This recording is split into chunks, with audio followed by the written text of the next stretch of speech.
नमस्कार, आप देख रहे हैं हर खबर में हूं आपके साथ अमित शर्मा और वक्त है अपना उत्तर प्रदेश का। लखनऊ में शांति व्यवस्था बनाए रखने के लिए पुलिस प्रशासन की ओर से कमर कस ली गई है और उच्च अधिकारियों ने टीले वाली मस्जिद के पास से फ्लैग मार्च निकाला।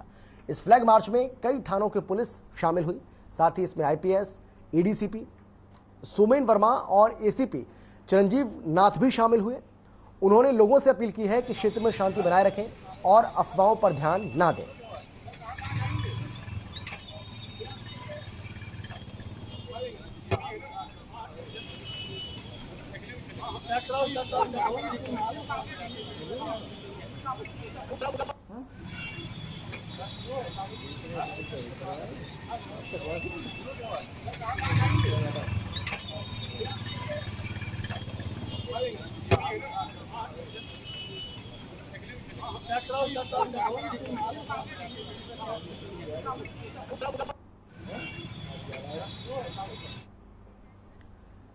यूपी के हमीरपुर में जुमे की नमाज को लेकर और शांतिपूर्ण व्यवस्था बनाए रखने के लिए पुलिस प्रशासन अलर्ट दिखाई दे रहा है।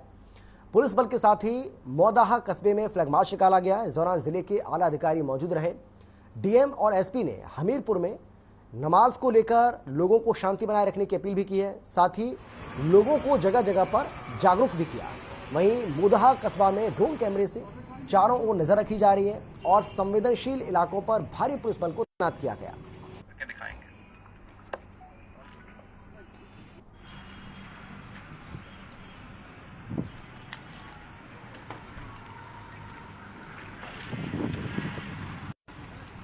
जो रिस्पेक्टिव पॉइंट्स है वहां पर भी ड्यूटी लगा रखी है।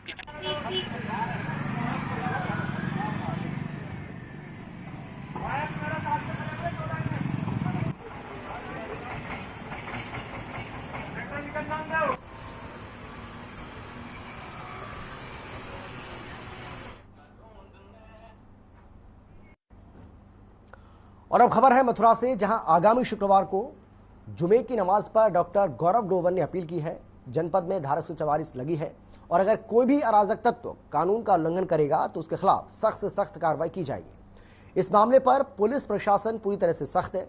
अराजक तत्वों पर पुलिस और प्रशासन अपने पैनी नजर बनाए हुए हैं। बिना किसी परमिशन के कोई भी जमावड़ा करने पर और अराजकता फैलाने पर कठोर कार्रवाई की जाएगी। आपको बता दें कि सोशल मीडिया पर भी पुलिस की पैनी नजर है और अगर कोई भी व्यक्ति सांप्रदायिक सौहार्द को बिगाड़ने की कोशिश करता है तो उसके खिलाफ कार्रवाई होगी, या सोशल मीडिया पर आपत्तिजनक पोस्ट भी डालता है तो उसे चिन्हित कर उसके खिलाफ एक्शन लिया जाएगा। रखने के लिए पुलिस और प्रशासन द्वारा लगातार प्रयास किए जा रहे हैं। हर स्तर पर जो भी हमारे स्थानीय निवासी हैं, विशेष रूप से जो सभी समुदाय के जो धर्मगुरु हैं, हर स्तर पर उनसे वार्ता की जा रही है। और जैसे कि विगत दिनों में देखा गया है कि आम जनता का और सभी जो धार्मिक संगठन हैं या हमारे धर्मगुरु हैं, उनका बहुत ही अच्छा सहयोग हम लोगों को मिला है। शांति बनाए रखने में उनका बहुत ही अच्छा हम लोगों के साथ समन्वय बना हुआ है। इसी तरह से ये समन्वय इस बार भी बनाया गया है। फोर्स का डिप्लॉयमेंट सेंसिटिव एरियाज में किया गया है। बदायूं में शांति व्यवस्था बनाए रखने के लिए उसहद थाना के सीओ उझानी शुभेंदु गोपाल और एसडीएम दातागंज ने बैठक का आयोजन किया, जहां कस्बे के सभी लोग मौजूद रहे। इस बैठक में शांति व्यवस्था बनाए रखने और लोगों से उनके सहयोग की अपील की गई। आपको बता दें कि यूपी में लगातार योगी सरकार खुराफातियों के खिलाफ कार्रवाई कर रही है। सीएम योगी का आदेश है कि प्रदेश में किसी भी हाल में शांति व्यवस्था नहीं बिगड़नी चाहिए और अगर कोई भी किसी तरह से शांति व्यवस्था को भंग करता है तो उसके खिलाफ सख्त कार्रवाई की जाए।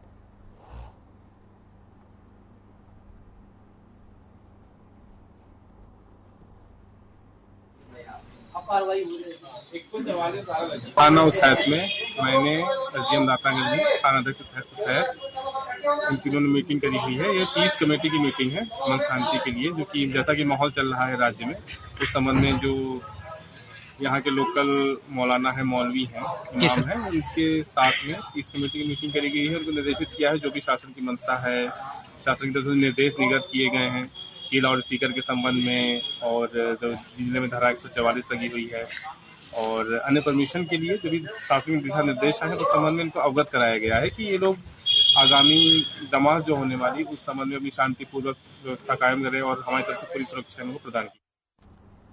हमीरपुर की तहसील परिसर में जिलाधिकारी और पुलिस अधीक्षक ने सभी धर्म के लोगों और व्यापारियों के साथ मीटिंग की। साथ ही शांति सौहार्द बनाए रखने की अपील भी की। साथ ही कहा कि सोशल मीडिया पर किसी के धर्म का विरोध न करें। प्रशासन जनता की सुरक्षा विकास के प्रति सतर्क है और शांति सौहार्द बिगाड़ने की कोशिश करने वालों पर कड़ी कार्रवाई की जाएगी। वहीं पुलिस अधीक्षक शुभम पटेल ने कहा कि राठ कस्बा हिंदू मुस्लिम एकता की मिसाल है और हमें इसी को आगे बरकरार रखना है। हमारा सारी भगवान शंकर की स्थापना की। राष्ट्र की संस्कृति के बारे में, राष्ट्र की एकता निरंतर स्वस्थ स्थित सर्वो यही सबसे बड़ा जप है। नगर की ओर से, नेपाल मंडल की ओर से आपसे स्वागत करता हूँ, अभिनंदन करता हूँ। और पिछले 2 शुक्रवार से जुमे की नमाज के बाद प्रदेश के कुछ शहरों में हुए बवाल को देखते हुए मथुरा में प्रशासन और पुलिस अलर्ट मोड पर है। वहीं डीएम और एसएसपी पैदल मार्च कर लोगों में सुरक्षा का भाव और असामाजिक तत्वों को लेकर किसी भी तरह का उपद्रव न करने की हिदायत भी दे रहे हैं। इसे लेकर लगातार प्रशासन और पुलिस सोशल मीडिया पर नजर बनाए हुए हैं। वहीं डीएम और एसएसपी ने पैदल मार्च में राहगीरों से बातचीत की और साथ ही अधिकारियों ने लोगों से शांति बनाए रखने की अपील भी की।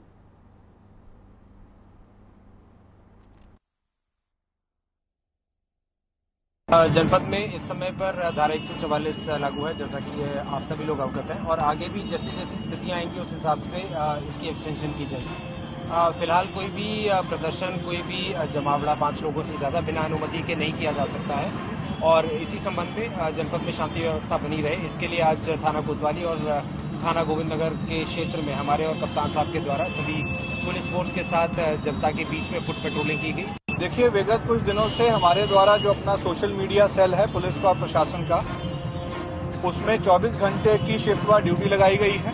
सोशल मीडिया चाहे व्हाट्सएप, ट्विटर, इंस्टाग्राम, फेसबुक या अन्य जो भी माध्यम जिसके माध्यम से लोग कम्युनिकेट करते हैं उसके ऊपर सतर्क दृष्टि रखी जा रही है। जो भी व्यक्ति ऐसी कोई पोस्ट डालता है जिससे किसी एक समुदाय या दूसरे धर्म की भावनाएं आहत होती है या भड़काऊ पोस्ट डालता है या माहौल बिगाड़ने वाली पोस्ट डालता है, तो ऐसे व्यक्तियों के ऊपर विगत में 5 मुकदमे लिखे गए हैं और सबके ऊपर कार्रवाई भी हो गई है। इसमें जुमे की नमाज को लेकर पुलिस और प्रशासन पूरी तरह से सतर्क हैं। वहीं जनपद कासगंज के पटियाली विधानसभा क्षेत्र के कस्बा गंज जुंडावारा में शांति व्यवस्था बनाए रखने के लिए क्षेत्र अधिकारी पटियाली आर.के. तिवारी और गंज जुंडवारा कोतवाली प्रभारी पुलिस फोर्स के साथ कई चौराहों पर पैदल फ्लैग मार्च निकाला। आर.के. तिवारी ने लाउडस्पीकर के जरिए क्षेत्रवासियों से अपील की है कि शांति व्यवस्था को बनाए रखें और अगर किसी ने माहौल खराब करने की कोशिश की तो उसके खिलाफ कड़ी कार्रवाई की जाएगी।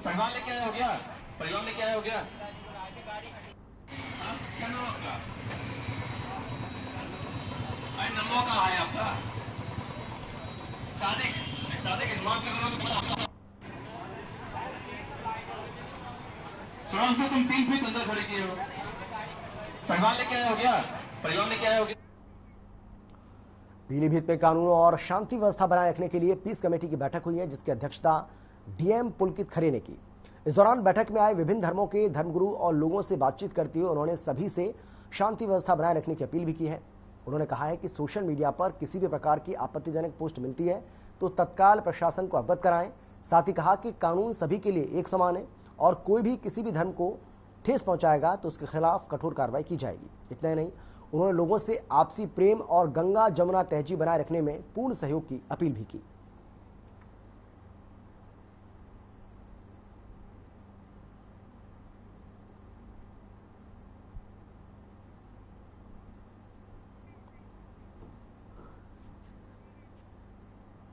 नुपुर शर्मा मामले की जांच की जो आंच है वो लगातार बढ़ती जा रही है। इस बीच अब नुपुर शर्मा के समर्थन में विश्व हिंदू परिषद के जिला मंत्री ज्ञानेंद्र तिवारी भी उतर आए। दरअसल जालौन के उरई में सैकड़ों की तादाद में बजरंग दल के कार्यकर्ता और विश्व हिंदू के परिषद के जिलाधिकारी कार्यालय पर नुपुर शर्मा के समर्थन में धरना प्रदर्शन किया जा रहा है। साथ ही धरना प्रदर्शन कर रहे कार्यकर्ता जय श्री राम के नारे भी लगा रहे हैं। ज्ञानेंद्र तिवारी ने कहा है कि हिंदुओं के खिलाफ कोई भी गलत बात बर्दाश्त नहीं की जाएगी। कोई तस्वीर ही नहीं है, ये बर्बादी किसकी होगी? हमारे देश की होगी। हमें अपने देश का हित देखना है। हम अपने देश देखना है तो हम लोग अगर जैसे तिलक लगा के निकले नोएडा में पुलिस अधिकारियों ने पुलिस बल के साथ सेक्टर 58 थाना क्षेत्र के भीड़भाड़ वाले इलाकों में पैदल मार्च निकाला। इस दौरान पुलिस टीम ने संदिग्ध लोगों और वाहनों की चेकिंग की। इसके अलावा पुलिस टीम ने सार्वजनिक स्थानों पर शराब पीने वाले व्यक्तियों के विरुद्ध कार्रवाई की। पुलिस अधिकारियों ने लोगों से बात करते हुए उनकी समस्याओं को भी जाना और सड़क के मुख्य मार्गों पर अतिक्रमण करने वाले दुकानदारों को भी कड़ी चेतावनी दी है।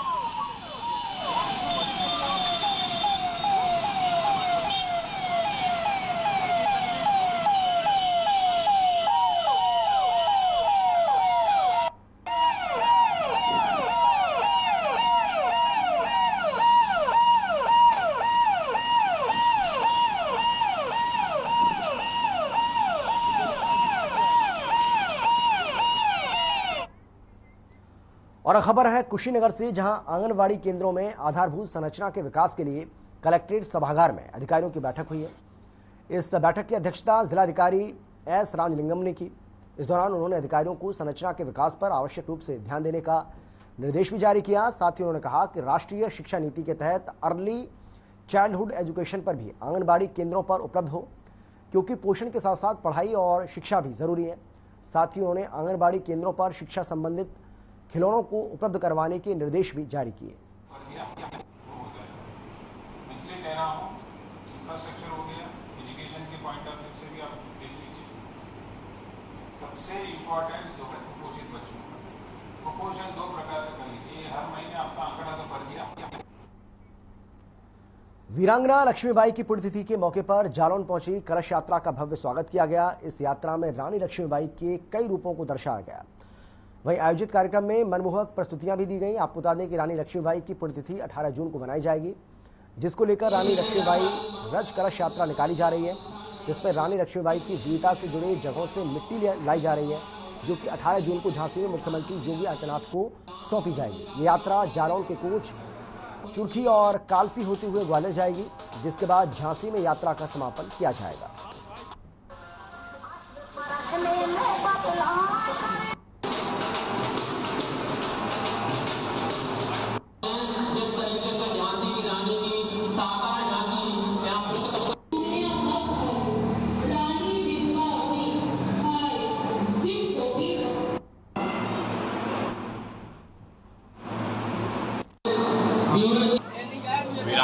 वीरांगना लक्ष्मीबाई ने हम लोगों को बहुत कुछ दिया है। अब उनकी याद में हम लोग पिछले 12 साल से कार्यक्रम आयोजित कर रहे हैं। इस बार हम लोगों ने रानी झांसी क्रांति पथ रथ कलश यात्रा निकाली है, जिस रास्ते से झांसी से लोहागढ़, कोंच, कालपी होते हुए वो चुरखी होते हुए ग्वालियर पहुंची थी, उसी रास्ते से हम लोग जा रहे हैं ग्वालियर।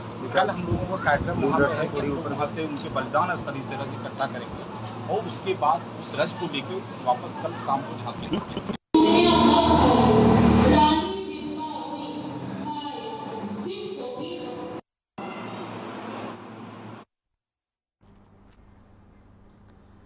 लखनऊ में माल थाना के अंतर्गत झोलाछाप डॉक्टरों पर हंटर चल रहा है। आपको बता दें कि लखनऊ में इन दिनों झोलाछाप डॉक्टरों का बोलबाला है। आए दिन झोलाछाप डॉक्टर अवैध तरीके से लोगों का इलाज कर रहे थे। इन झोलाछाप डॉक्टरों के पास ना कोई पढ़ाई है और ना ही कोई डिग्री। पैसे का प्रलोभन देकर ये मरीजों का इलाज कर रहे हैं। मरीजों का गलत इलाज कर उन्हें मौत के मुंह में ढकेल रहे हैं, जिस पर प्रशासन ने कड़ा रुख अपनाकर इनके खिलाफ एक्शन लिया है। पुलिस अधीक्षक अरुण चौधरी ने झोलाछाप डॉक्टरों पर अपना कानूनी हंटर कर डॉक्टरों के क्लिनिक और अस्पतालों पर छापेमारी की। इन 4 अस्पतालों को नोटिस भी जारी किए गए, जिनमें शिवराज हॉस्पिटल अटारी, अवंतिका हॉस्पिटल, महाराज अग्रसेन और देवौश हॉस्पिटल शामिल है। पंजीकरण दिखाओ, अपनी पंजीकरण संजीवनी नर्सिंग होम। अच्छा, कहाँ तो यहाँ का कहाँ तुम्हारा 2 कमरे में अस्पताल खोले, ग्लूकोज बोतल डाले हो। लखनऊ में बावली पुलिस चौकी के नजदीक बिहारीपुर में 2 पक्षों में झगड़ा हुआ और धीरे धीरे झगड़ा हिंसक रूप ले गया।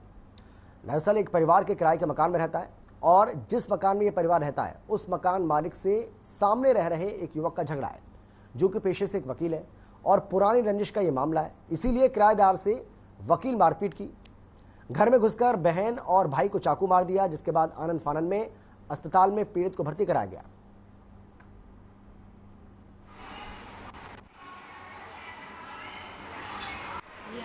के सामने एडवोकेट वकील हैं। मैं रानी लक्ष्मीबाई में हूँ। अभी मैं डॉक्टरी करा रही हूँ। उन्होंने घर के अंदर घुस के मेरे चाकू से हमला किया है और वो सामने किराए पे रहते हैं और किराए का मकान उन्होंने कब्जा कर रखा है। मकान मालिक से उनका वाद विवाद रहता, मुझसे कोई मतलब नहीं, पर वो उसको लेके हमसे चिढ़े रहते हैं, जिसकी वजह से आज हमारे यहाँ हमारी छोटी भतीजी 6 साल की पेड़ों में पानी डाली थी। जरा सा पानी उनके ऊपर पड़ने से उन्होंने हमसे हाथा। और खबर है लखनऊ से, जहां मामूली बात को लेकर तालकटोरा थाना क्षेत्र के फुटकर सब्जी विक्रेताओं पर स्थानीय पार्षद का गुस्सा फूट पड़ा, जिसके चलते राजाजीपुरम ई ब्लॉक सब्जी मंडी में सब्जी विक्रेताओं ने प्रोटेस्ट किया। नाराज सब्जी विक्रेताओं का आरोप है कि पार्षद के इशारे पर सब्जी की दुकानें हटवाई जा रही हैं, जबकि नगर निगम की रसीद होने पर भी दुकान को हटाने के लिए पुलिस का सहारा लिया गया। जानकारी के मुताबिक पार्षद की कार से सब्जी का ठेला टकरा गया, जिसके चलते पार्षद का गुस्सा 7वें आसमान पर पहुंच गया और पुलिस की मिलीभगत के चलते जो फुटकर दुकानदार हैं उनका जीना मुश्किल हो गया।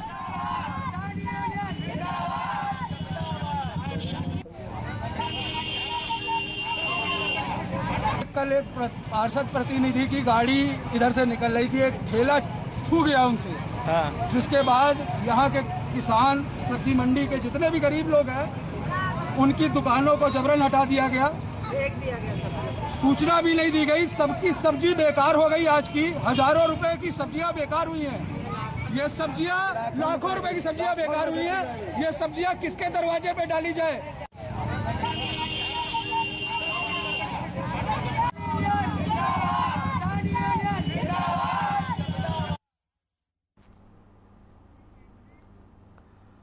कन्नौज सदर कोतवाली इलाके में पुलिस फोर्स ने रिहर्सल की है। दरअसल शहर में शांति व्यवस्था बनाए रखने और किसी भी स्थिति से निपटने के लिए जिले की पुलिस होमवर्क में जुट गई है। जानकारी के मुताबिक एसपी कन्नौज अपने देखरेख में सुरक्षा व्यवस्था से जुड़ी बारीकियों की रिहर्सल करवा रहे हैं। एसपी बलवेग की स्थिति पैदा होने पर उसे कंट्रोल करने की रणनीति भी बनाने में जुटे हैं और इन्हीं तैयारियों की बारीकियां सिखाने और परखने के लिए पुलिस लाइन में दंगा नियंत्रण के लिए दी गई ट्रेनिंग की रिहर्सल की गई।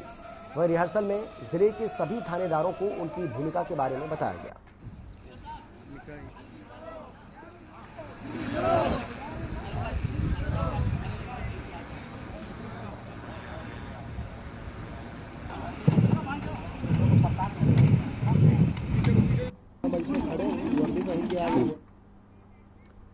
देश में माहौल गरमाया हुआ है। देश के कई राज्यों और जिलों में इन दिनों दंगा फसाद का माहौल बना हुआ है। ऐसी स्थिति से निपटने के लिए जालौर पुलिस प्रशासन अलर्ट मोड पर है। पुलिस ने इस स्थिति को गंभीरता से लेते हुए कोच में मॉकड्रिल की, ताकि हिंसा और बलवा होने की स्थिति से दंगाइयों से निपटा जा सके।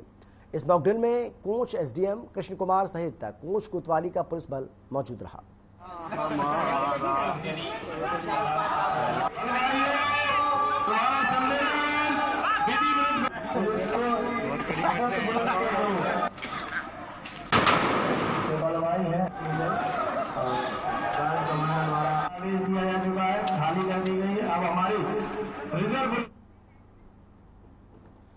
खबर है पीलीभीत से, जहां पूरनपुर में पिछले कुछ दिनों से बिजली व्यवस्था बेपटरी होने से लोगों का जीना मुहाल हो गया है, जिसको लेकर कई बार उच्च अधिकारियों से शिकायत भी की गई। उसके बाद भी समस्या का समाधान नहीं हो पाया है।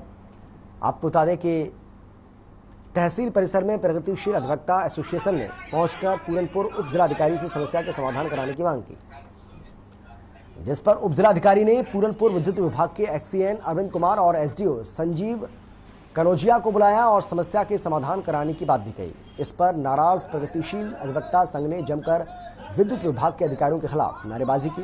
यही नहीं, आक्रोश शांत न होने पर सप्लाई व्यवस्था को लेकर नाराज व्यापारी और अधिवक्ताओं ने दोनों अधिकारियों को काफी देर तक धूप में खड़ा कर गर्मी का एहसास कराया।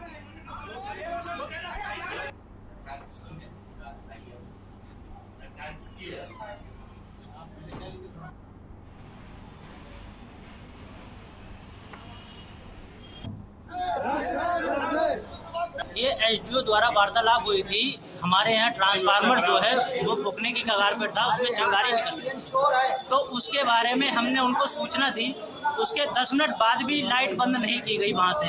दोबारा में जब सूचना दी गई तो उसके बाद उन्होंने अपनी भाषा में वार्तालाप में गलत शैली का इस्तेमाल करा। विद्युत व्यवस्था ठीक नहीं है, ट्रांसफार्मर भी जल जाते हैं, तो उसकी क्षमता भी वृद्धि करानी है और उन्होंने उन्होंने मुझे एक पत्र दिया है और मैं भी अपनी तरफ से एक पत्र दूंगा। मथुरा के जतीपुरा गांव में रिश्तों को शर्मसार करने वाला मामला सामने आया है, जहां एक महिला ने अपने जेठ पर दुष्कर्म करने की कोशिश का आरोप लगाया है।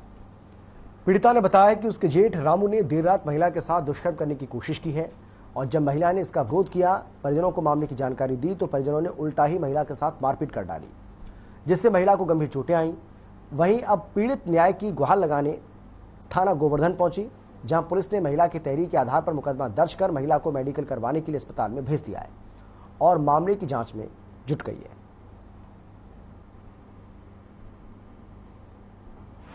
मेरी जेठ ने मेरे साथ छेड़खानी की थी। मैं नीचे वाले कमरे में रहती हूँ, अकेली रहती हूँ वहाँ पे। छोटा बच्चा है मेरा 5 साल का। क्या नाम है आपके जेठ का? रामू। रामू उसका नाम है। क्या हुआ था फिर?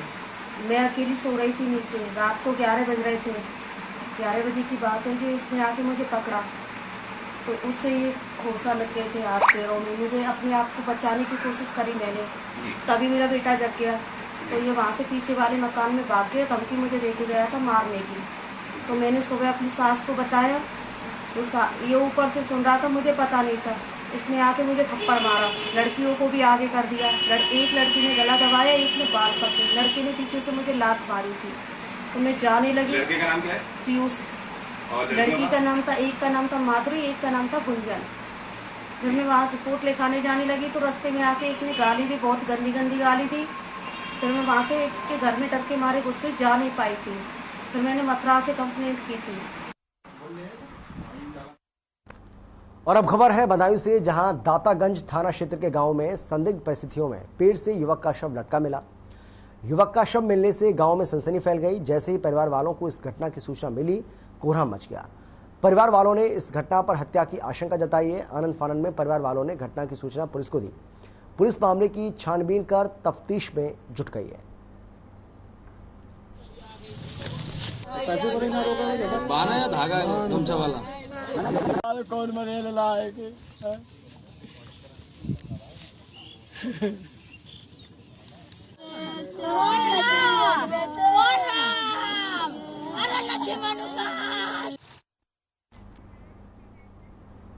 और फिलहाल इतना ही। छोटे से ब्रेक के बाद फौरन लौट रहे हैं, आप देखते रहिए हर खबर।